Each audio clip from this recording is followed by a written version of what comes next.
Hello beautiful souls, नमस्कार, प्रणाम, तहे दिल से आप सभी का बेहद स्वागत है लाइव प्रिपरेशन के इस न्यू एपिसोड में। मैं हूं अंगदिष्टो।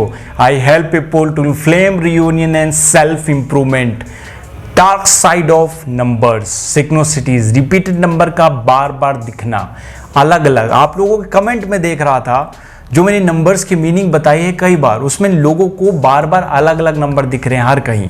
इसका मतलब है 3 वार्निंग साइन आपको अलर्ट जरूर रहना चाहिए।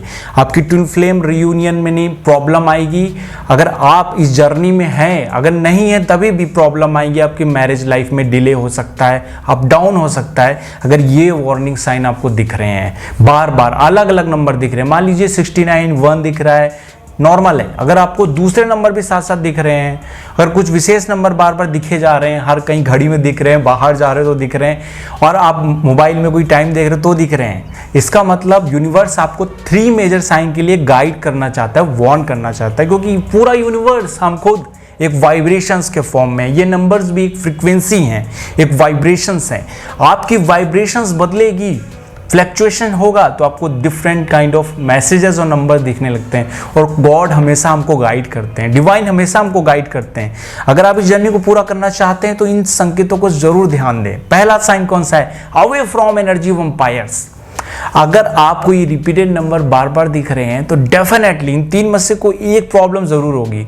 एनर्जी वैम्पायर अगर आपके आसपास हैं, कोई भी फैमिली मेंबर, फ्रेंड्स, किसी भी फॉर्म में हो सकते हैं, मे बी आप उनसे मिलने के बाद डाउन फील करते हैं। देखिए एक एग्जांपल मैं आपको देता हूं। अगर आप ऐसे स्पिरिचुअल प्लेसेस पे जाइए जहां बहुत ही खूबसूरत एकदम माहौल बना हो, पूजा वगैरह हो रही हो, अच्छा एकदम एटमॉस्फेयर हो, वहां जाके आपका मन एकदम शांत हो जाएगा, आप कामनेस में आ जाएंगे। क्योंकि कलेक्टिव कॉन्शियसनेस कैसी है? राइज करने वाली है, शांत है, पीसफुलनेस में है। आप इस कुंभ में जाइए, सब लोग एकदम आनंद से आप भर जाएंगे। आप ऐसे प्लेसेस पे जाइए जहां पे बहुत सारे लोग टेंस हैं या वेट कर रहे हैं स्टेशन वगैरह पे, वहां आपको भी सेम फ्रीक्वेंसी का एहसास होगा, क्योंकि एनर्जी एक दूसरे पे इंपैक्ट करती है। उसी तरीके से अगर आपको बार बार रिपीटेड नंबर दिख रहे हो, आपकी लाइफ में कोई एनर्जी वैम्पायर है किसी भी रूप में, किसी भी दोस्त के फॉर्म में या किसी भी फॉर्म में आपके लाइफ में, फैमिली मेंबर्स के फॉर्म में हो सकता है, और उसकी एनर्जी आपको ड्रेन अगर कर रही, आप इनर वर्क कर रहे हैं लेकिन आप ड्रेन हो जाते हैं, आप उनसे बात शेयर कर देते हैं। जो लोग अपनी स्पिरिचुअल एक्सपीरियंसेस को बहुत शेयर करते हैं वो बहुत अच्छी चीज नहीं है, क्योंकि स्पिरिचुअल एक्सपीरियंस आपके इंडिविजुअल होते हैं।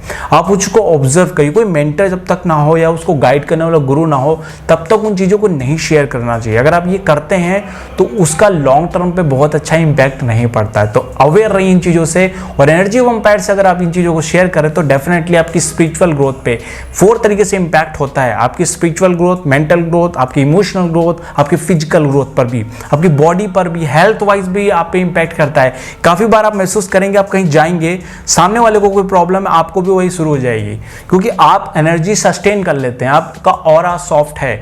तो एनर्जी वैम्पायर्स से बच करें, इसका मतलब है आपकी वाइब्रेशंस भी लगातार बदल रही है। इसी कारण से आपको रिपीटेड नंबर बार बार अलग अलग दिख रहे हैं। एक नंबर नहीं दिख रहा है, बदल रही है आपकी वाइब्रेशन, आप स्टेबल नहीं है। वाइब्रेशन स्टेबिलिटी यहां पे नहीं होने की ये निशानी होती है। दूसरा साइन है, मेजर साइन है, मोस्टली लोगों को यही प्रॉब्लम होती है। पर्सनल हॉरोस्कोप रीडिंग के दौरान भी मैंने काफी महसूस किया, आप में से बहुत सारे लोग इन 3 में से कई साइन महसूस करते हैं। ये वार्निंग साइन है यूनिवर्स के, है थर्ड आई ओवर एक्टिव। जिन भी लोगों को बहुत आदत होती है, जब बैठ गए थर्ड आई पे ध्यान कर रहे हैं, थर्ड आई को एक्टिवेट करें, बाकी चक्रों से मतलब नहीं है, थर्ड आई पे फोकस किए जा रहे हैं।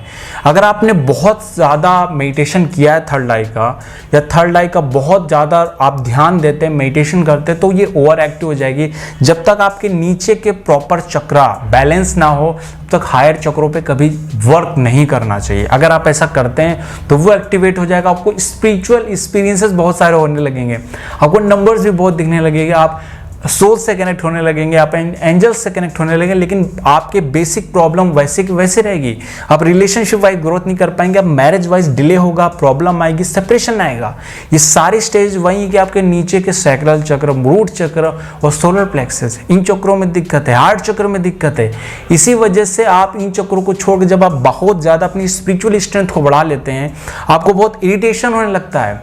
अवेकनिंग के दौरान भी बहुत सारे लोगों में देखता हूँ कि वो इरिटेशन या गुस्सा रहता रहते हैं, ईगो क्लैश करता है लोगों के साथ, क्योंकि वो एक पीसफुलनेस का फॉर्म है, वो एक मैं को पा लेना नहीं है, वो खुद को रियलाइजेशन का फॉर्म है।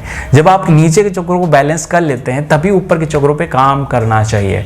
ये दूसरा रीज़न है जो इम्पैक्ट करता है लोगों पर, लोगों की पर्सनैलिटी पे, ये मेजर रीज़न है। ज़्यादातर लोग जो इनर वर्क कर भी रहे हैं वो डायरेक्टली थर्ड आई पे वर्क करने लगते हैं, या उनकी पहले से ही ओवर एक्टिव है थर्ड आई, तो बचपन से उस तरह पैरालिसिस, स्लीपिंग पैरालिसिस, जैसे कि आप जब सो रहे हैं और ड्रीम्स की तरह के हॉरर ड्रीम देखते हैं, बार बार आप उसी फॉर्म में रहते हैं, आप उठ नहीं पाते हैं, या आपको साइकिक अटैक भी हो रहे हैं, तो वो भी एक सिम्टम है थर्ड आई के ओवर एक्टिव का। अगर इस तरह के एक्सेस में स्पिरिचुअल एक्सपीरियंसेस हो रहे हैं तो आप उस चीज़ से अवेयर रहिए, बिकॉज अगर ये नंबर्स आपको बताते हैं कि आपकी एनर्जी बैलेंस नहीं है, आपकी एनर्जी सेम नहीं है, क्योंकि आपको 1-2 नंबर दे रहा है, दिस इज ए नेचुरल, लेकिन आपको कुछ कुछ समय के बाद आपको दूसरा नंबर दिखने लगता है, फिर तीसरा दिखने लगता है, आपको फिर वही दिखने लगा। इसका मतलब है कि आपकी फ्रीक्वेंसीज लगातार फ्लक्चुएट कर रही है, फ्रीक्वेंसीज आपकी वाइब्रेशंस बदल रही है, और आप जिस वाइब्रेशन पे रहेंगे आप उसी चीज को अट्रैक्ट करेंगे। मे बी आप एनर्जी वंपायर को अट्रैक्ट करें। और कार्मिक के विषय में बता दूं, कार्मिक एक्चुअली एनर्जी वंपायर्स होते हैं आपके लिए। कोई पर्सन मे बी आपके लिए एनर्जी वंपायर हो लेकिन दूसरों के लिए ना हो, क्योंकि आपकी उससे एनर्जी मैच नहीं करती, वो आपकी एनर्जी को ड्रेन करता है, सबकी एनर्जी को ड्रेन नहीं करता है। इसलिए ऐसे व्यक्ति को बहुत भगाना नहीं है, कोई सोल मेंबर हो या हमारी कोई फैमिली मेंबर हो तो इस तरह से भगाना नहीं चाहिए, बस उस चीज़ को अच्छे से हैंडल करना चाहिए, क्योंकि यहाँ पे इमोशनल अगर ब्लॉकेज है तो आप फोकस नहीं कर पाएंगे अपने काम पर। इमोशनल अगर अटैचमेंट है, आप इमोशनल चीज़ों को शेयर करते हैं तो आप अपनी इमोशनली फ्लैक्चुएशन फील करेंगे अपनी लाइफ स्टाइल में। अगर स्पिरिचुअली है तो आप इनर वर्क का इम्पैक्ट नहीं देख पाएंगे बहुत जल्दी से, तो ये बहुत ज़्यादा बड़ा रीज़न है। लास्ट फाइनल रीज़न जो मैंने मेजरली नोटिस किया है वो है एंसिस्टर प्रॉब्लम। देखिए, हमारे 7 एंसिस्टर्स का असर हम पर पड़ता है, उनकी वाइब्रेशंस का, उनकी फ्रीक्वेंसीज का, हमने जहां जन्म लिया है वो उस परिवार की वाइब्रेशंस का असर पड़ता है। अगर 7 एंसिस्टर में से कोई भी लोअर फ्रीक्वेंसीज पर रहा है तो उनकी एनर्जीज का, इसीलिए बहुत सारे दोस्त हॉरोस्कोप में बाय बर्थ होते हैं, हेरिटेज होते हैं, जो फादर में होगा वो डॉटर में होगा या सन में होगा। क्योंकि आपके अगर मान लीजिए बहुत सारे लोग पूछते हैं सर मैरिज हो गई, किसी की लड़की में मैरिज हो गई, डेफिनेटली तभी भी उसके में रहेगा, वो जाएगा नहीं, क्योंकि वो हेरिटेज होता है। उस चीज़ को रिलीज करना, काम करना चाहिए डीएनए रिपेयर के द्वारा। डीएनए रिपेयर का मेडिटेशन मैंने आप लोगों को कई बार कराया है, प्लेलिस्ट में पड़ा हुआ है, आप चाहे तो कर सकते हैं।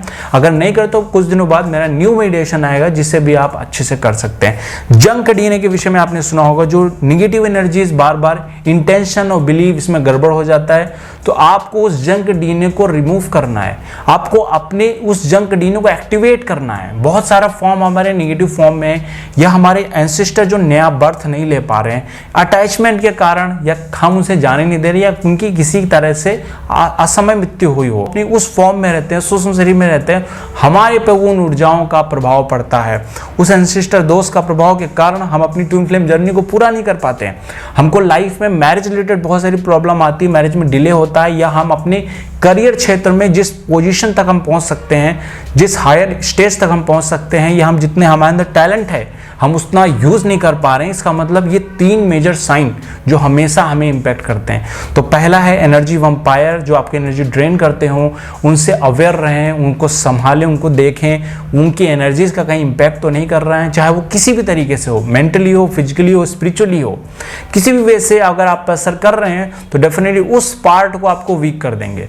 दूसरा साइन है आपकी थर्ड आई ओवर एक्टिव हो जाए। बहुत सारे लोग स्पिरिचुअल एक्सपीरियंसेस बहुत सारे होते हैं, बट उसका कोई फायदा नहीं है अगर आप बैलेंस नहीं है। तो सारे चक्रों को यहाँ पे बैलेंस करना है, एक एक करके काम करिए।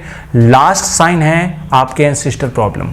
अगर इस तरह के चार्ट में कोई दोष है तो जरूरी नहीं कि आप रिचुअल करें, आप इनर वर्क करके भी उसको ठीक कर सकते हैं। मैं काफ़ी लोगों को रिकमेंड करता हूँ, अगर आप उस ग्रह, उस दोष से रिलेटेड अगर रेमेडी आप करेंगे और उस पर साथ में आप मेडिटेशन भी करेंगे उस चक्र से रिलेटेड, उस ग्रह से रिलेटेड, तो डेफिनेटली आपको फायदा होगा। बहुत सारे लोगों ने ऑलरेडी अपनी इन चीज़ों को इंप्रूव करके लॉ ऑफ अट्रैक्शन अप्लाई किया हो, मैनिफेस्ट किया अपनी लाइफ को, जिस तरह से सोचते थे अपनी रियूनियन में आए हैं। और जिन लोग इस जर्नी में नहीं भी हैं तभी भी अपनी ड्रीम्स को पूरा करने के लिए अगर ये उनके साथ घट रहा है तो इन चीज़ों पे जरूर ध्यान देना चाहिए। डेफिनेटली ये सारी चीज़ें व्यक्ति पे वर्क करती हैं। नेक्स्ट वीडियो में दोस्तों मिलते हैं। अगर आप इस चैनल पे नए थे तो चैनल को सब्सक्राइब और बेल आइकन जरूर क्लिक कर लें। और नेक्स्ट बहुत जल्दी, अभी तो मैं बाहर हूँ, आउट ऑफ स्टेशन हूँ, जल्दी आप लोगों को मेडिटेशन करने कराऊंगा। आप लोग सभी आइएगा। मैं कोशिश करूँगा टेलीग्राम का नीचे लिंक दे दूँ, वहाँ ज्वाइन हो जाइए, वहीं पर इंफॉर्मेशन आएगी। मिलते हैं जल्दी। नमस्कार दोस्तों।